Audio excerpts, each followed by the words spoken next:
Na nossa última aula, a gente falou então sobre pressão de vapor e começamos a analisar algumas características quando a gente tem um líquido puro. Então, só para tirar uma dúvida bem geral, assim, que eu recebi bastante pergunta em relação a esse gráfico aqui, a gente sempre precisa analisar os dois eixos desse nosso gráfico, que leva em consideração a nossa temperatura e a nossa pressão de vapor. Para a gente conseguir identificar qual é o estado físico da nossa substância, a gente sempre tem que olhar para esse gráfico. Então, a gente vai pegar, por exemplo, a caso aqui do éter. Então, se eu pedir para vocês lá, há uma pressão de vapor de 400 milímetros de hidrogênio, então mais ou menos aqui a 20 graus Celsius. Pelo fato da gente estar um pouquinho antes da curva, a gente sempre tem que analisar isso para identificar qual é o estado físico. Se a temperatura e a pressão que nos for dada estiver exatamente em cima do nosso gráfico, então essa nossa substância está no estado líquido. Se esse valor numérico, dado que o nosso enunciado der, estiver abaixo do gráfico, significa que ele está no estado sólido, e se estiver acima, é porque essa nossa substância está no estado gasoso, tá? Então, essa nossa reta, que é essa nossa curva, né, no gráfico, ela representa pra gente de cada uma das substâncias, tá? Lembrando que, quando aparece mais do que uma substância, além do estado físico, a gente consegue determinar qual é o mais volátil, qual é aquele que tem maior pressão de vapor, tá? Só relembrando da última aula, então, sempre que o líquido for mais volátil, é porque ele tem a maior pressão de vapor, tá? Hoje a gente continua a partir lá da página 40, falando um pouquinho da temperatura de ebulição de um líquido. A gente sempre fala de que é essa temperatura de ebulição? É a temperatura no qual a substância ela sai do estado líquido e ela se transforma em um gás. Habitualmente a gente fala ferver, tá? O que a gente precisa sempre lembrar? Que nem todas as substâncias têm a mesma temperatura de ebulição.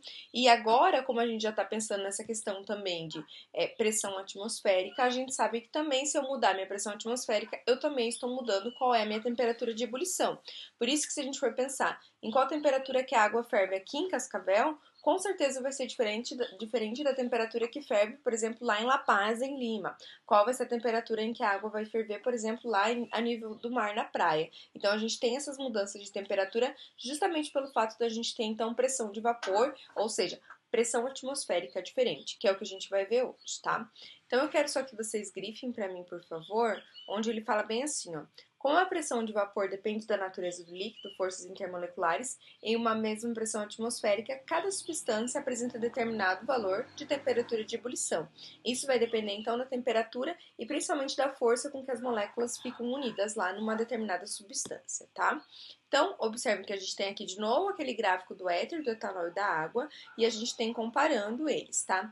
De novo, aquele líquido mais volátil, que nesse caso aqui é o éter, é aquele que tem menor temperatura de ebulição. O que significa ter menor temperatura de ebulição? Significa que ele vai ferver, ou seja, ele vai mudar de estado físico em uma temperatura mais baixa do que os demais, tá?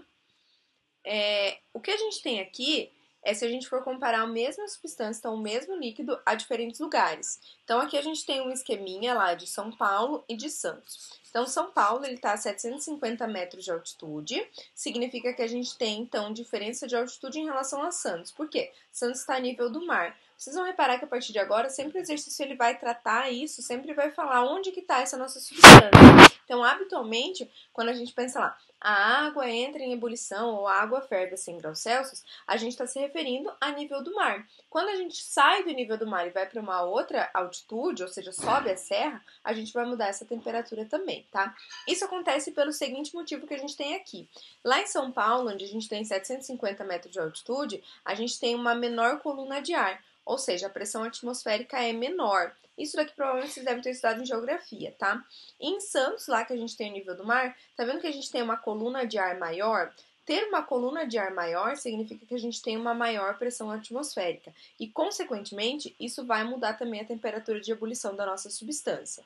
Olha o comparativo que a gente tem aqui.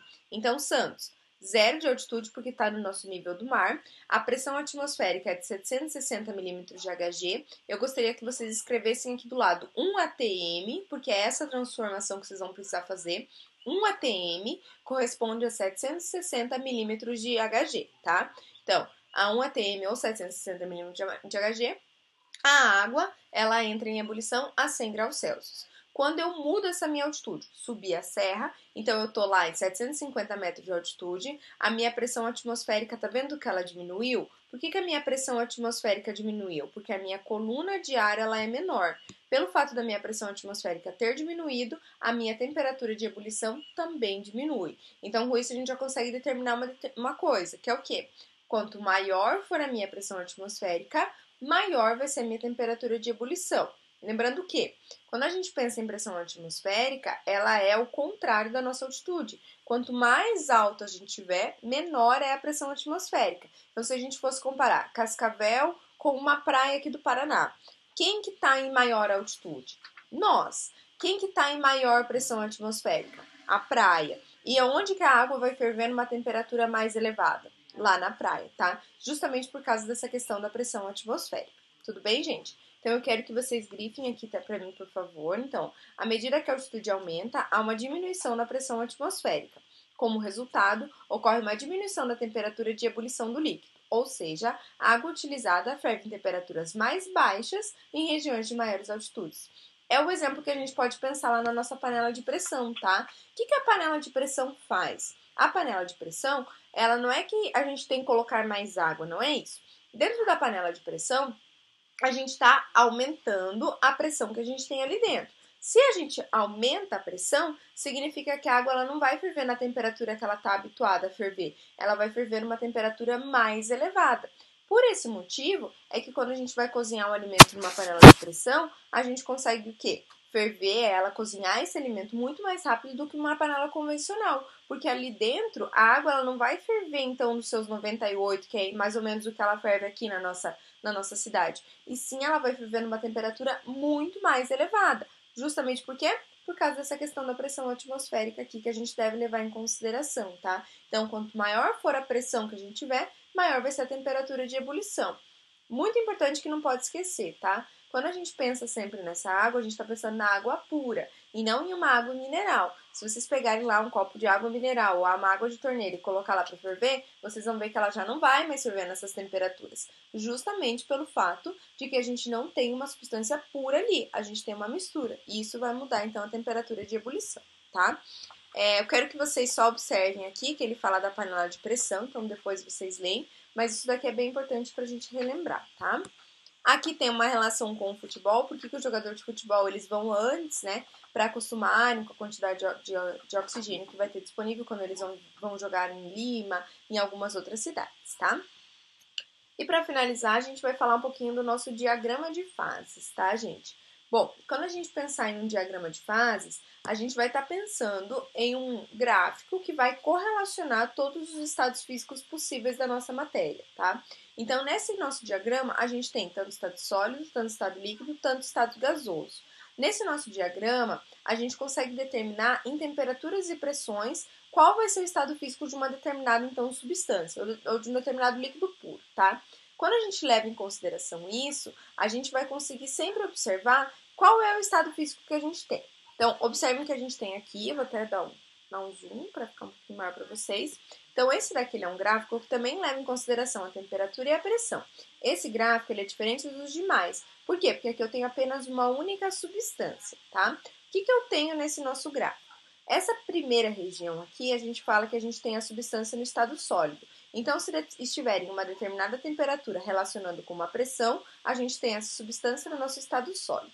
O que estiver abaixo dessa linha, a gente fala que ele é gasoso, tá? E o que estiver entre essas duas curvas, a gente tem essa nossa substância no estado líquido, tá? A maioria das substâncias puras, elas apresentam um sólido, líquido e gasoso. Contudo, poucas substâncias elas não vão estar nesses três estados físicos, tá? Mas de maneira geral, a gente tem esse diagrama de fases mostrando os três estados físicos possíveis, tá?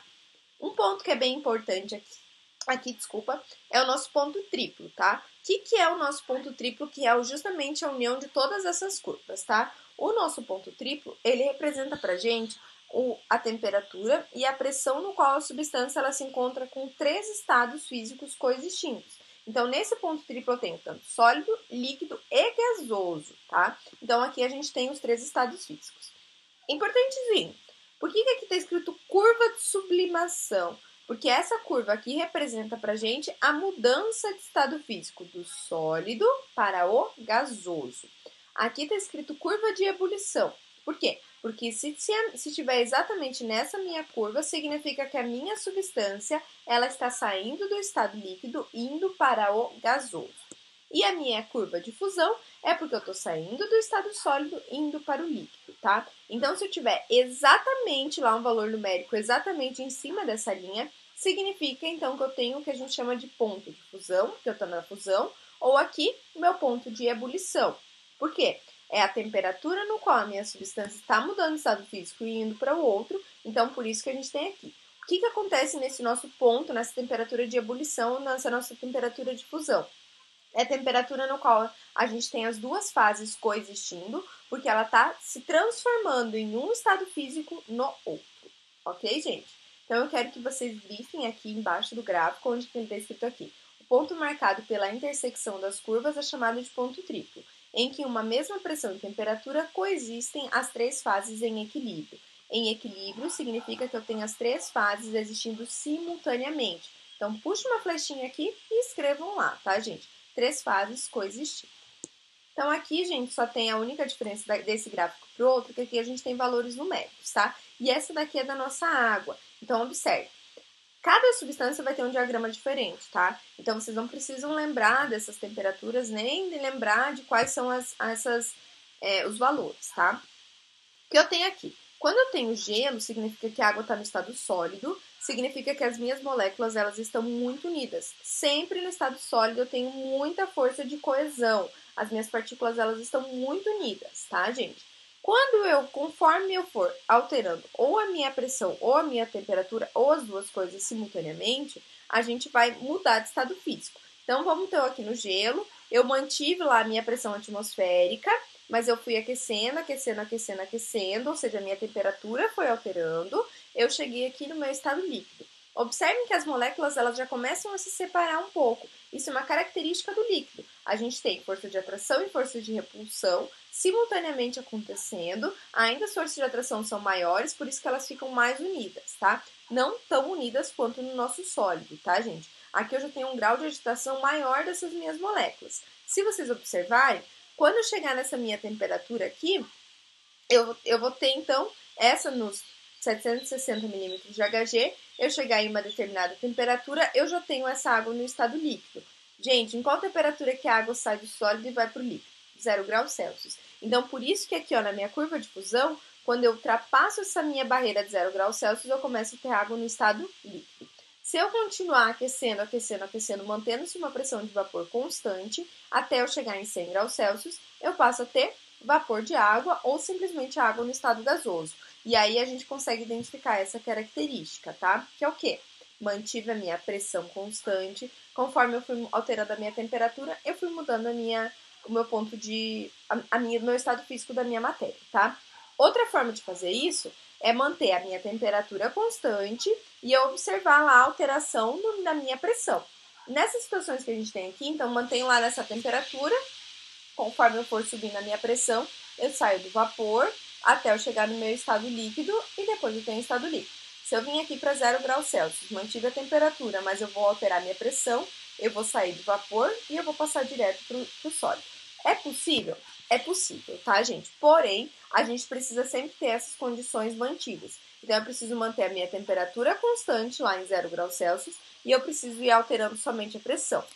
É difícil, quase impossível a gente fazer isso em casa, tá? Por quê? Porque eu não vou conseguir controlar uma temperatura, eu não vou conseguir aumentar a pressão do meu sistema, tá? Então, é possível fazer a água sair do estado gasoso e passar para o líquido, para o sólido direto? É, porém eu preciso dessas condições muito bem estabelecidas. Então, isso daqui não é tão simples assim da gente conseguir fazer, tá?